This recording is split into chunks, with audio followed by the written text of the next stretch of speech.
গাজায় এখনো প্রচণ্ড আত্মবিশ্বাস নিয়ে লড়ছে হামাস, আর সেই আঘাতে একে একে উড়ে যাচ্ছে ইসরায়েলি সেনারা। তারা ক্ষোভ ঝাড়ছে গাজার অসহায় মানুষদের উপর। লাশের মিছিল এতটাই দীর্ঘ হয়েছে যে মৃতের প্রকৃত সংখ্যাটাই আর জানা যাচ্ছে না।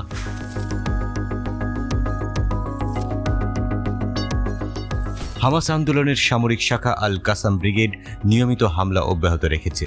প্রতিটি ফিলিস্তিনি মৃত্যুর জবাব তারা কড়াই গণ্ডায় ইসরায়েলিকে বুঝিয়ে দিতে চায়। আল কাসাম ইসরায়েলি ভূখণ্ড লক্ষ্য করে বেশ কয়েকটি রকেট হামলা চালিয়েছে।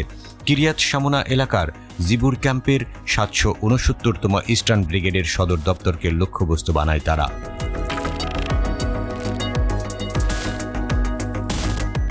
গাজা ও অধিকৃত পশ্চিম তীরের ফিলিস্তিনি জনগণের বিরুদ্ধে ইসরায়েলি গণহত্যার প্রতিক্রিয়ায় এই অভিযান চালানো হয়েছে বলে উল্লেখ করেছে ব্রিগেড।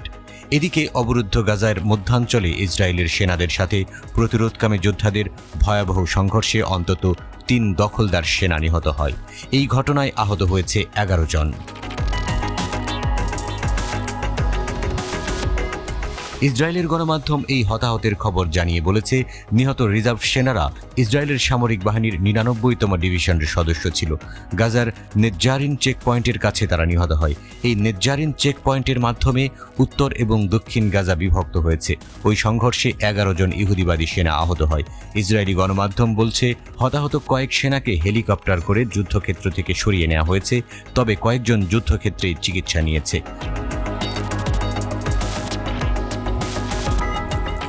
আল কাসাম ব্রিগেড জানিয়েছে, তারা নেজ্জারিন চেকপয়েন্টে ইসরায়েলি সেনাদের কমান্ড সেন্টার লক্ষ্য করে মর্টারের ভারী গোলা দিয়ে হামলা চালায়।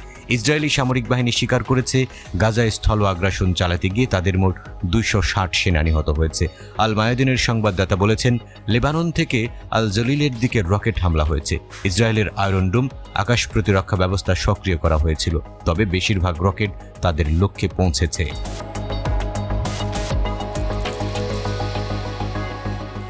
ইসরায়েলি মিডিয়া আরও জানিয়েছে, লেবানন থেকে ৩০টিরও বেশি রকেট উৎক্ষেপণের পরে উত্তরের বসতিতে সাইরেন বাজছিল এবং এই অঞ্চলে বিস্ফোরণের শব্দ পাওয়া গেছে। সংবাদ মাধ্যমের মতে, কিরিয়াত শামোনার ইসরায়েলি কর্তৃপক্ষ বসতি স্থাপনকারীদের অবিলম্বে আশ্রয়কেন্দ্র এবং দুর্গযুক্ত এলাকায় চলে যাওয়ার আহ্বান জানিয়েছে। এদিকে গাজায় স্থল অভিযানে গিয়ে এরই মধ্যে ২৬০ ইসরায়েলি সেনা নিহত হয়েছে। ওয়াল স্ট্রিট জার্নালের শিরোনাম, Gaza can no longer count dead bodies, যার অর্থ গাজা আর মৃতদেহ গণনা করতে পারছে না।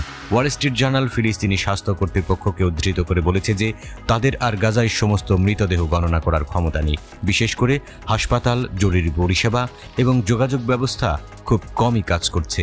ইসরায়েলের চলমান গণহত্যার কারণে হাসপাতাল এবং উদ্ধার পরিষেবাগুলির সম্পূর্ণ পতনের কারণে মানুষের হতাহতের প্রকৃত চিত্র ফুটে উঠতে দীর্ঘ সময় লাগবে।